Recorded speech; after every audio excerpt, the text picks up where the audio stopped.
Bueno, hola, ¿cómo están? Hoy vamos a analizar dos cuestiones, pero que en realidad son la misma, son un único proceso a nivel global, que es, por un lado, como titulamos la, la clase en el campus, es el desarrollo de estas estructuras económicas dependientes en América Latina y en otras distintas regiones del mundo, pero donde vamos a hacer hincapié en el caso de América Latina. Un poco tratando de analizar cómo lo que ahora vamos a nombrar, este fenómeno que se da a nivel mundial, va impactando en distintas regiones específicas de ese sistema económico mundial y cómo ese desarrollo a nivel general del capitalismo y de esta nueva fase del capitalismo que hoy vamos a empezar a ver, impacta de manera desigual y combinada. Ahí vamos a ver un concepto clave, que es la idea de desarrollo desigual y combinado, en cada región del mundo. ¿Sí? Específicamente, por un lado, en América Latina como región macro, y esta clase a la vez se va a complementar algunos elementos, varios elementos de esta clase los vamos a retomar, complementar, rediscutir en la clase donde vamos a analizar la conformación de esa región que denominamos región binacional, pero que en realidad sería más bien una región biestatal multinacional, luego lo vamos a discutir mejor, que es Patagonia, cuando la Patagonia es incorporada de prepo al sistema económico mundial capitalista. Eso lo vamos a ver en una clase posterior, ¿no? Bueno, entonces, en términos de América Latina, se desarrollan estas estructuras económicas dependientes en el marco, como parte, de un proceso mundial que es la imposición del imperialismo moderno, de esta nueva fase del capitalismo que va a ser el imperialismo moderno, donde lo que se va a construir es, se va a reconstruir, podríamos decir, para decirlo mejor, ese sistema mundial capitalista que ya se había conformado, pero ahora se va a reconstruir sobre la base de una reconfiguración del sistema económico mundial que va a estar basado en esa idea planteada por David Ricardo especialmente, de la División Internacional del Trabajo, la idea de ventajas comparativas, como elemento ideológico que va a justificar el proceso de opresión mucho más profundo de los países dependientes con respecto a los países dominantes. Lo que antes era, en el imperialismo clásico, una cuestión, podríamos decir, coyuntural, ¿no? Que no dejaba de ser terrible, que no dejaba de ser eh, una cuestión que generaba situaciones estructurales, pero que era una situación más bien coyuntural, ¿no? El país dominante iba y saqueaba al país oprimido, al territorio oprimido, le quitaba recursos, metales preciosos, supónganse, recursos minerales, recursos agropecuarios, gente, ¿no? Recursos humanos, el caso de África como el caso clásico, pero también en América. O sea, la mercancía que se le extrae ahí, en estos casos es fuerza de trabajo, como ya lo tienen que saber. Hago con el dedo, lo pongo en cámara. Por favor, acuérdense que la cuestión clave ahí es que hay una mercancía imprescindible para el desarrollo del capitalismo, que es la fuerza de trabajo, justamente cuando pensamos en cosas como la esclavitud sin rodeos, diría Marx, que se impone a través del saqueo de cuerpos humanos en África, es eso, ¿no? Es cómo nutrirse de esa mercancía fuerza de trabajo en etapas en las que la mercancía fuerza de trabajo era relativamente escasa para las necesidades de desarrollo del capital, y lo mismo se hace en América a través del trabajo obligado, el trabajo coaccionado de indígenas y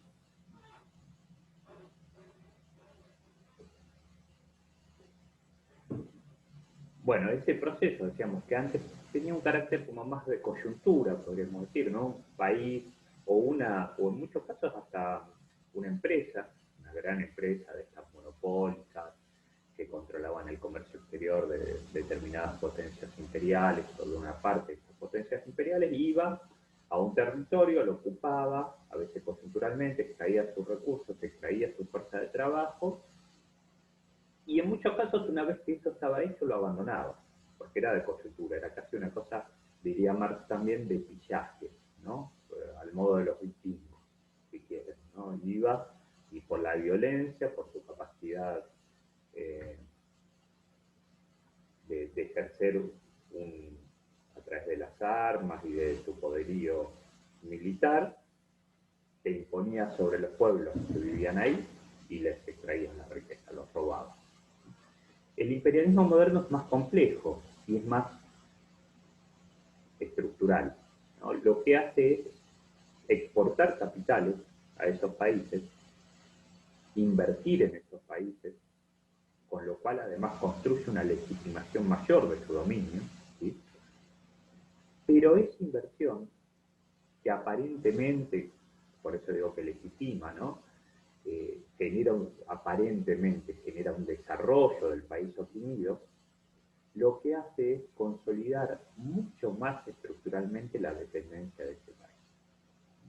O sea, las potencias dominantes en esta etapa, la del imperialismo moderno, lo que hacen es invertir en los países dominados para consolidar, para forjar las cadenas de la dominación estructural. Por eso nosotros hablamos de esa idea del desarrollo de estructuras económicas dependientes. Lo que vamos a ver, vamos a tratar de pensar, es cómo a partir de este momento se construye un tipo de estructura económica dependiente para América Latina que va a pasar a ser estructural, justamente, del cual América Latina no va a poder salir si no fuese, lo vamos a seguir pensando en las siguientes clases, rompiendo con la condición capitalista de su territorio. En esta lógica, entonces, la situación de subdesarrollo, supuestamente, como le llama el capitalismo, es equivocada, es un concepto equivocado, no define lo que pasa realmente. Porque no somos países subdesarrollados, entonces que lo que tenemos que hacer es desarrollarnos. Somos países dependientes, dominados, que lo que tenemos que hacer es dejar de ser dependientes, dejar de ser dominados. Vamos a seguir.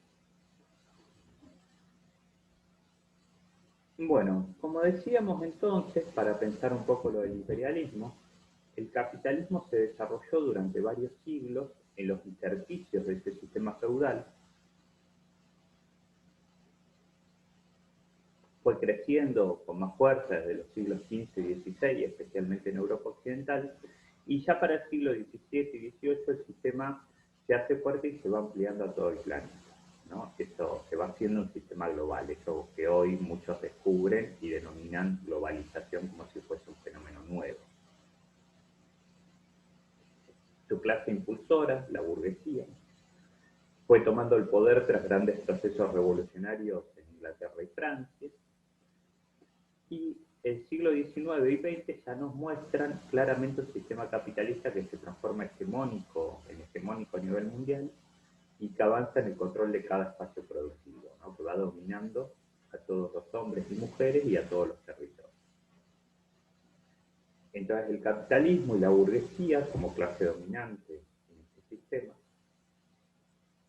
fueron durante estas fases de la historia de la humanidad un elemento con capacidad creadora, con capacidad transformadora. Las fuerzas productivas estallaban, surgían por todos lados, y la especie humana, de ser esclava de la naturaleza, o sea, de depender fundamentalmente de los ciclos naturales, por ejemplo, para obtener una buena cosecha, o sea, para poder sobrevivir, pasaba a controlar la naturaleza.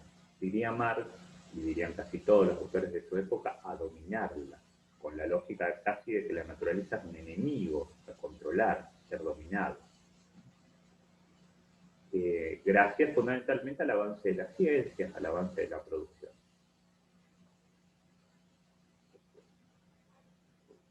Esta imagen puede verse muy bien y les recomiendo, si ustedes releen, les recomiendo que lo relean, justamente a la luz de estos debates y de lo que venimos viendo en la materia. No lo dimos como bibliografía porque es algo que ustedes ya han leído en la carrera, pero les recomiendo releerlo, el Manifiesto Comunista, ¿no? Especialmente la primera parte del Manifiesto Comunista, que es casi, fíjense, léanlo atentamente, es casi una oda, ¿no?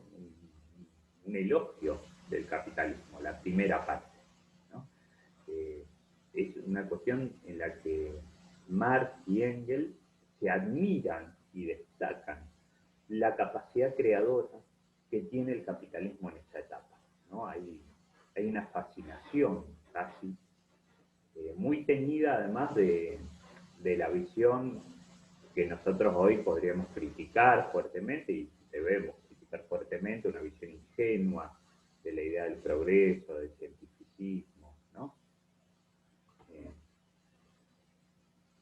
De lo que Walter Benjamin va a discutir fundamentalmente, esta idea de que además de que el socialismo es parte de ese mismo tren de la historia que puso en marcha el capitalismo.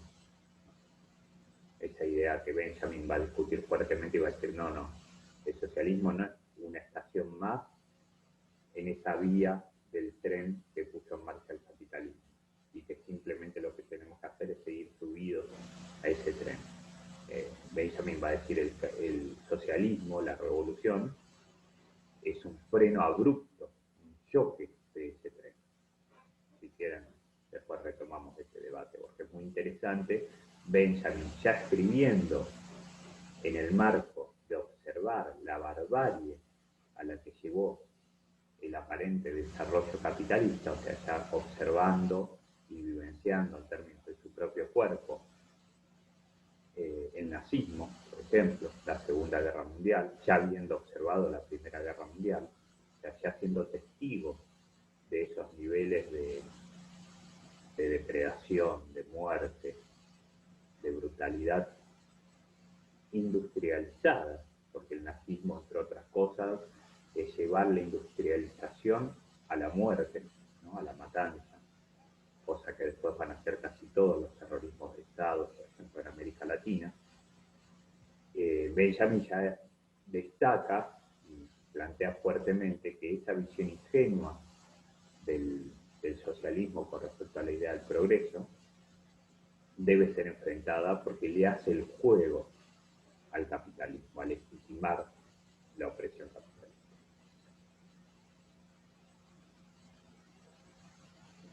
Pero repito, si ustedes ven el Manifiesto Comunista, y uno podría pensar que es relativamente lógico que en esa etapa histórica, cuando Marx y Engels escriben ese manifiesto, tengan esa visión, hay una mirada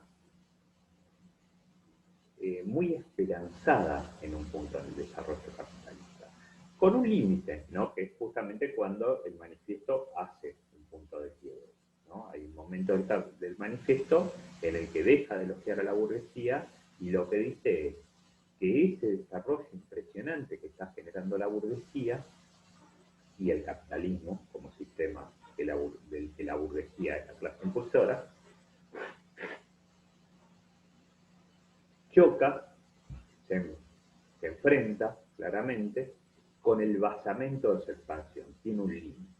Un poco van a decir, el capitalismo está, estoy simplificando y seguramente Marx y Engels se me hubiesen enojado si lo simplifico así, pero bueno, casi que lo que aparece en el manifiesto es que el capitalismo estaba muy bien como etapa del desarrollo histórico, pero que justamente es una etapa, ¿sí? Y que una vez que se completaba esa etapa, tenía que ser superado por una nueva forma de organizar a la sociedad que va a ser el socialismo. Pero que entonces el capitalismo es algo necesario, y ni siquiera, ojo, ni siquiera para esos primeros Marx y Engels al menos, ni siquiera es un mal necesario, es un bien necesario el capitalismo, porque genera el desarrollo de las fuerzas productivas, genera la mejora en la producción y genera hasta la mejora en los seres humanos. ¿sí? Esto va a ser algo que aparece mucho, por ejemplo, en algunos escritos no muy buenos, de Marx especialmente, viendo como positiva la invasión de Inglaterra, la dominación de Inglaterra sobre la India, ¿sí? Diciendo, bueno, eso es positivo porque obliga a la India a hacerse capitalista y eso genera un piso superior del que estaba en el camino hacia una posible conformación de una organización social realmente humana que sería socialista.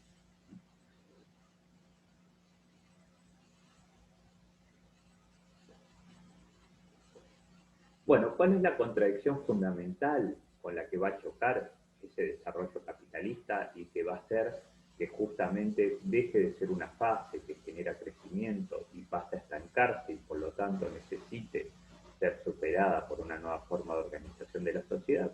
Bueno, la contradicción clave es que el capitalismo avanza hacia una producción cada vez más social de las riquezas, pero a una apropiación cada vez más individual, ¿sí? Por eso es una contradicción. La producción cada vez se socializa más, se generaliza, participamos todas y todos en esta producción, pero la apropiación de las riquezas que generamos cada vez se hace más particular. Cada vez son menos los que se apropian de lo que producimos todas y todos.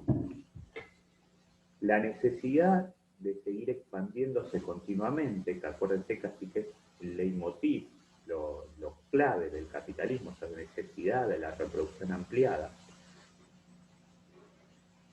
lleva al sistema a expropiar a sectores cada vez más amplios de la población de sus riquezas. Lleva a que esa expropiación original que generó el primer proletariado vaya acentuándose, ¿sí?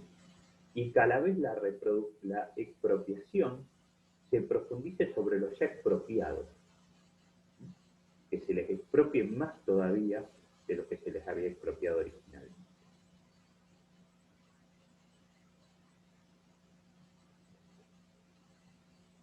Estos sectores, entonces, cada vez más expropiados de su riqueza y de la posibilidad de acceder a los medios de subsistencia, van viendo entonces imposibilitada la posibilidad de consumir los productos que ellos mismos generaban con sus trabajos.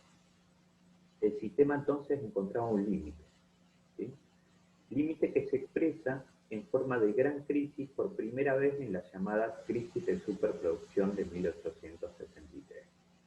La fecha es fundamental, fíjense que es una fecha que se conecta íntimamente con el primer tomo del Capital y está bastante lejos del Manifiesto Comunista, el Manifiesto Comunista de 1848, ¿sí? Ustedes son historiadores, tienen que ver esto siempre históricamente, siempre hay que conectarlo con las producciones de los teóricos, que son políticos, que no son teóricos abstractos. Y entonces, en 1873 se produce esa crisis, digo, se conecta justamente con esos dos quiebres con respecto a la economía política clásica, uno el de Marx, que ya lo vieron, y el otro el que van a ver, que son los marginalistas, también alrededor de 1870. O sea, es un momento de cambio, de profunda transformación de lo que es ese primer capitalismo, que para Marx va a ser creador, y ya pasar a un capitalismo que no va a tener esa capacidad de seguir desarrollando la sociedad y la economía. Que lo que va a empezar a hacer es un capitalismo especulativo. Un capitalismo que, en lugar de generar mejores condiciones de vida para las sociedades, va a tender a empeorarlas. Perdón, estoy con un poco de gripe, espero que no sea nada más que eso, que un resfrío.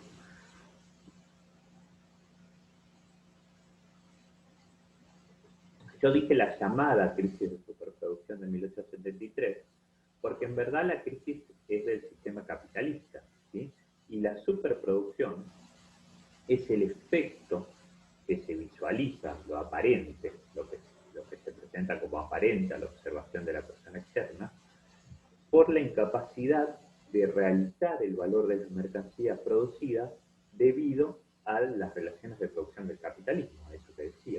gente está tan expropiada, la mayoría del pueblo, que no logra consumir lo que se produce. Y por lo tanto, el efecto que se ve, lo aparente, es que hay un montón de productos hechos, realizados, que no se pueden vender. Hay un montón además de capital, de dinero acumulado, que como no se puede vender lo que ya se produjo, tampoco se puede invertir. Entonces es como que se llegó a un dique, ¿no? Donde hay un montón de productos y un montón de capital disponible, pero que no se puede invertir, porque el río del capitalismo es muy estrecho. Y entonces ese dique, ese embalse que se está haciendo, va generando presión sobre el dique y amenaza con romperlo. Un poco la imagen de Marx es que ese romper el dique sería la revolución. La imagen, digamos, de la explicación solo económica de Marx, ¿no? Las fuerzas productivas se desarrollan de tal manera que las relaciones de producción capitalista se transforman en un límite al desarrollo de las fuerzas productivas, más que en una posibilidad de seguir habilitando ese desarrollo. Y entonces lo que hace falta es nuevas relaciones sociales, que serían las relaciones sociales del capital. Las relaciones sociales, perdón, del socialismo. Bueno, acá lo que demuestra el capitalismo es que esa imagen, un poco simplificada, un poco limitada solo a los aspectos económicos, no explicaba la enorme capacidad que tiene el capitalismo de reinventar. O sea, el capitalismo, lejos de verse obligado a romper el dique, lo que hace es habilitar un río mucho más ancho que pueda permitir activar toda esa producción, toda esa mercancía ya producida y todo ese capital no invertido que estaba presionando el dique.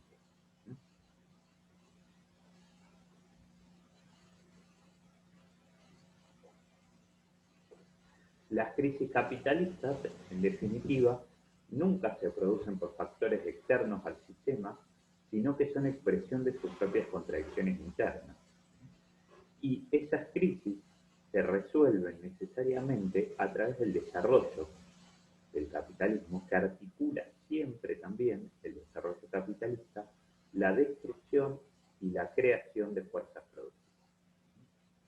En general, es más, lo que vemos como crisis suele ser ya una forma de resolución de la crisis. O sea, uno muchas veces ve, bueno, hay mucha desocupación, hay cierre de empresas, entonces uno dice, eso es crisis. Y en general no, eso no es la crisis. Esta es una de las formas en las que se está resolviendo la crisis. Por ejemplo, eliminando a las empresas que no son competitivas.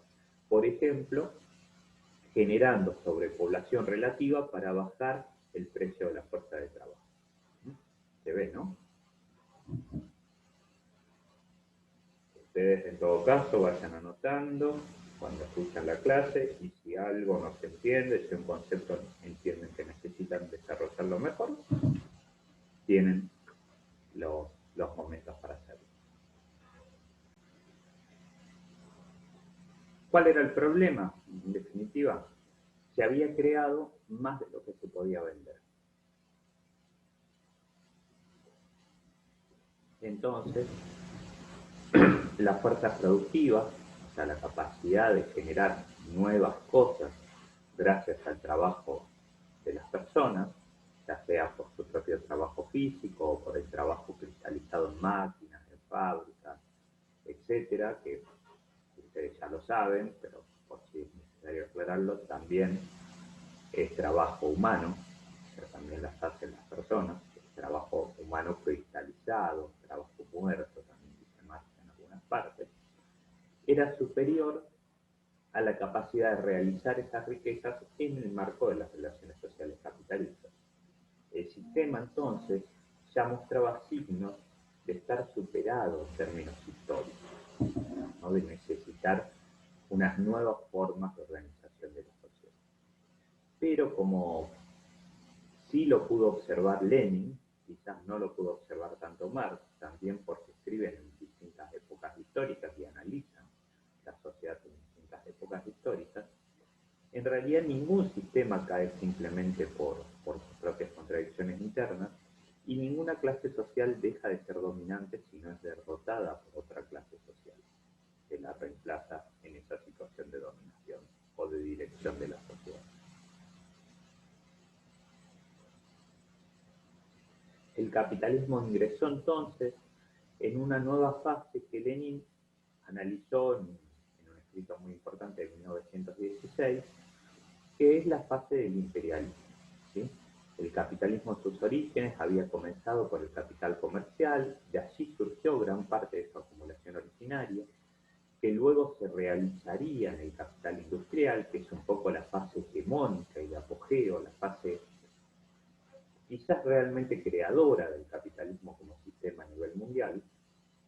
Por eso siempre los defensores del capitalismo hablan del capital industrial y reivindican el capital industrial, por más que ya hace muchos años que el capital industrial, el capital realmente industrial, digamos, no juega un rol relevante en el funcionamiento del sistema capitalista.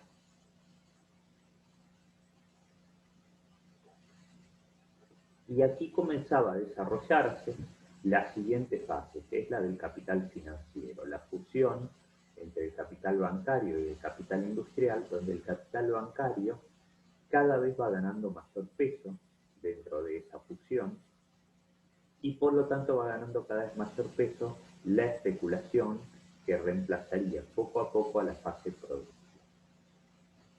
El problema central era, como en todo origen de una crisis, la caída de la tasa de ganancia.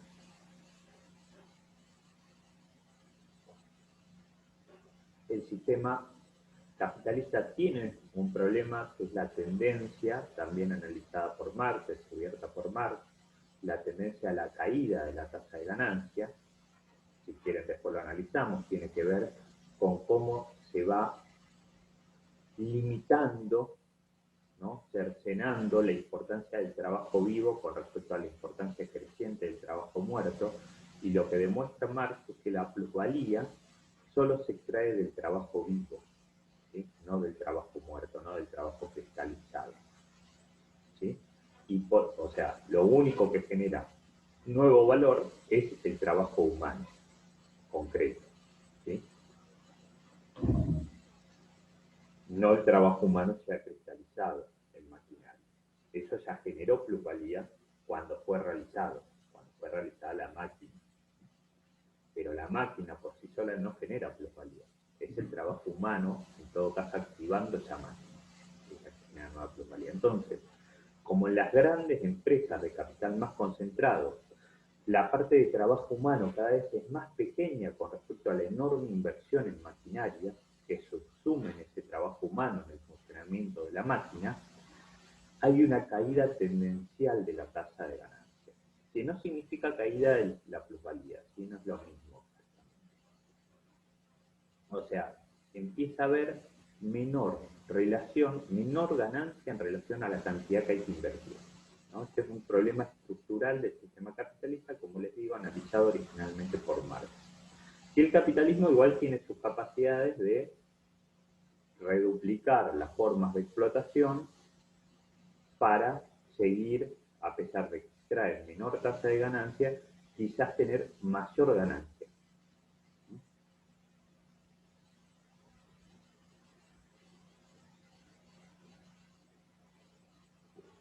Pero entonces, ante esta situación, lo que necesitaban era recuperar las tasas de ganancias, recuperar los niveles de ganancia de esa primera etapa del capitalismo donde había menor competencia y donde descargaban los productos industriales sobre mercados todavía casi vacíos, ¿sí? Casi vacíos de esos productos industriales y de la competencia con otros países que empezaban a industrializarse. Piensen que en la primera etapa de industrialización es casi únicamente Inglaterra, un poco Francia, un poquito Países Bajos, un poco Cataluña, España, pero son muy poquitas las producciones realmente industriales.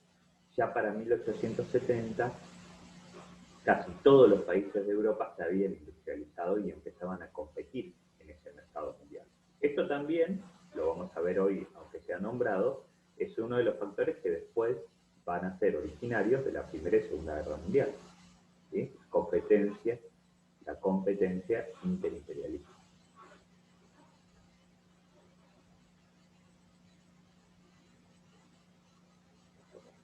Este problema entonces se producía por la convergencia de varios factores, pero especialmente porque los mercados de Europa Occidental ya estaban saturados de productos, ¿no? Saturados porque gran parte de su población no podía acceder a comprar muchos de los productos y porque cuando podían acceder ya eran productos que había comprado. Y además por la fuerte competencia que se había desatado entre las potencias industriales. Como decíamos, ya no era solo Inglaterra, sino que había entrado a la carrera Alemania, había entrado también Estados Unidos, en menor medida Francia. Como sabemos, las potencias son muy librecambistas y aperturistas cuando están arriba, cuando son dominantes, cuando lo que producen tienen ventaja, pero son muy proteccionistas cuando se ven en desventaja o cuando tienen miedo de que otro competidor produzca mejores condiciones que ellos. Entonces, ¿qué hacen? ¿Cuál es el gran cambio con el imperialismo moderno? El gran cambio es dominar a los países periféricos y organizar sus estructuras económicas al servicio de esos países centrales, que extraerán así gran parte de la plusvalía que se genera en esos países. Van, podríamos decir, a construir estructuras económicas dependientes en esos territorios dominados y en parte también a construir los estados nacionales en esos territorios que dominaban, ¿sí? A delimitar estos territorios nacionales, a imponer las condiciones sobre cómo se van a organizar esos territorios también en términos de su institucionalidad, de sus fronteras, de sus espacios económicos, políticos, productivos y sociales,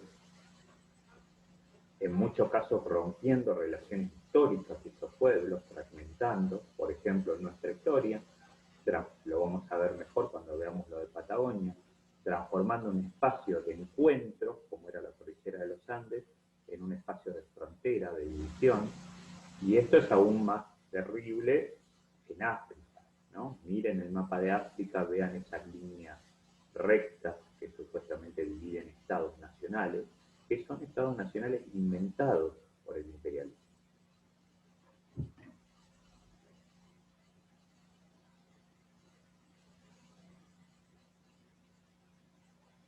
¿Para qué hacen esto? Bueno, para transformar esas inversiones que hacen en esas estructuras económicas dependientes, casi en aspiradoras de plusvalía.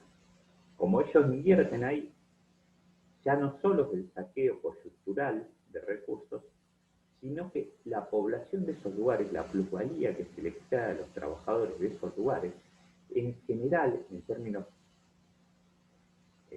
mayoritarios, no va a ser acumulada por la propia clase dirigente de ese territorio, sino que va a ser acumulada por la clase dirigente metropolitana. Y entonces ahí, lo vamos a ver mejor ahora un ratito, también parte del proceso es construir, diseñar la propia clase dominante de esos territorios estructuralmente dependientes. Eso va a ser, para América Latina, lo que denominamos como la oligarquía, esa etapa oligárquica.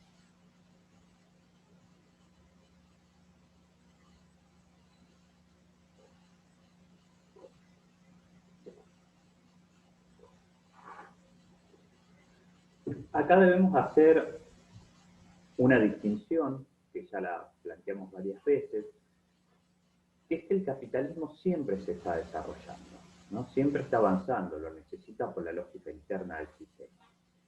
Y ese desarrollo en sus diversos momentos va a tener un avance que va a ser predominantemente en extensión o predominantemente en profundidad. O sea, cuando es en extensión lo que hace es ocupar nuevos territorios sociales que hasta así no estaban organizados bajo las relaciones sociales de producción capitalista, y cuando lo hace en profundidad es dominar más profundamente o imponer más profundamente las relaciones sociales capitalistas a territorios que ya están organizados bajo esas relaciones sociales capitalistas. Este momento histórico es un gigantesco proceso de desarrollo en extensión del capitalismo. Aquí justamente lo que hacen es conseguir un amplísimo espacio a nivel mundial donde desarrollarse en extensión, creando las condiciones para un nuevo proceso de acumulación originaria. Y esto es muy importante porque siempre para el capital es más fácil desarrollarse en extensión que en profundidad. Suele tener menos resistencia. Porque lo que hace cuando se desarrolla en extensión en muchos casos es reemplazar formas de relaciones sociales que en muchos casos no garantizaban las condiciones de reproducción de esa población. Y entonces hasta en algunas miradas, esa llegada, esa imposición del capitalismo sobre esos territorios aparece como algo positivo, es legitimado socialmente.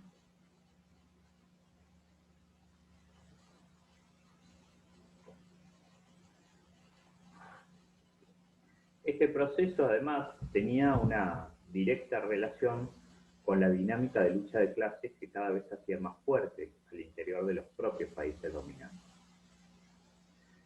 Por ejemplo, en Alemania, en Inglaterra, había un conflicto de clases cada vez más vibrante, cada vez más potente, y también se profundizaba, como ya lo dijimos, la lucha interburguesa, especialmente entre la burguesía de cada uno de los países dominantes, pero también al interior de esos propios países. Lo que logran entonces estas clases dominantes europeas es desplazar todas las contradicciones del capitalismo a los países dependientes. Es más, le envían también la gente que les sobraba, ¿no? La inmigración que recibe especialmente América en esta etapa es en gran parte eso, ¿no? Enviar la población sobrante para que produzcan América. Especialmente la población que les producía algún conflicto, la que era militante, ¿no? La que buscaba organizarse para resistir al capital o para crear nuevas formas de relación social.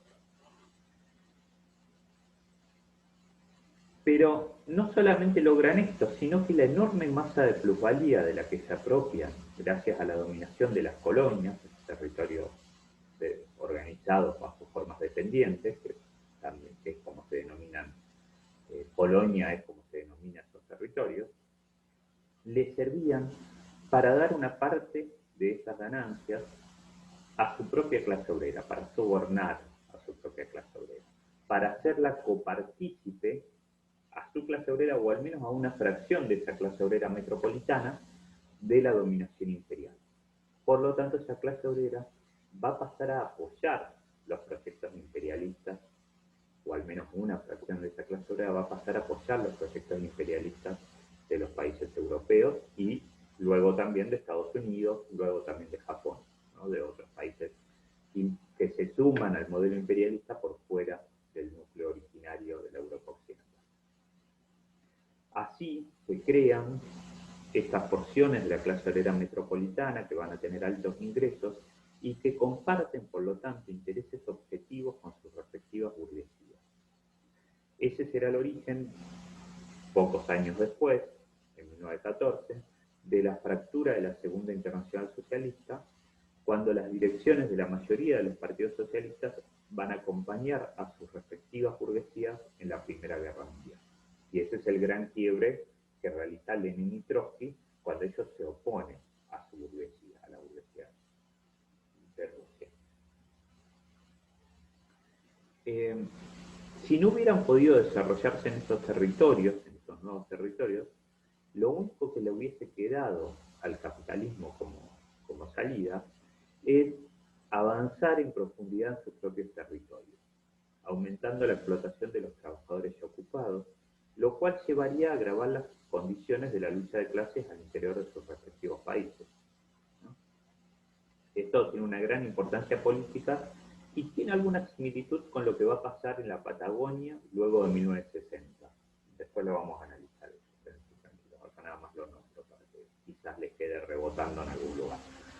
Hay una serie de frases ahí de Cecil Rhodes que retoma en algunos escritos Marx, que muestra esto, ¿no? Cómo había un diseño consciente de un sector de la burguesía inglesa, por ejemplo, de que esto era necesario justamente para sostener la estabilidad del dominio capitalista en Inglaterra.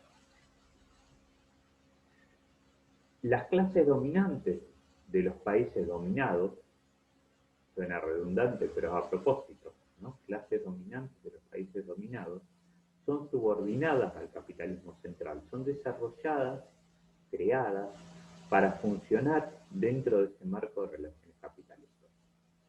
Si bien en algunos momentos de su historia tienen puntos de desencuentro, aparecen intereses encontrados en algunas cuestiones, nunca estas burguesías van a poder ser motor de cambio hacia un sistema superior, porque un sistema superior implica necesariamente la superación del capitalismo imperialista del que ellos son expresión y del cual obtienen su riqueza. Vamos a hacer un corte acá porque me parece que ya llevamos bastantes minutos, así que tuvo un primer video con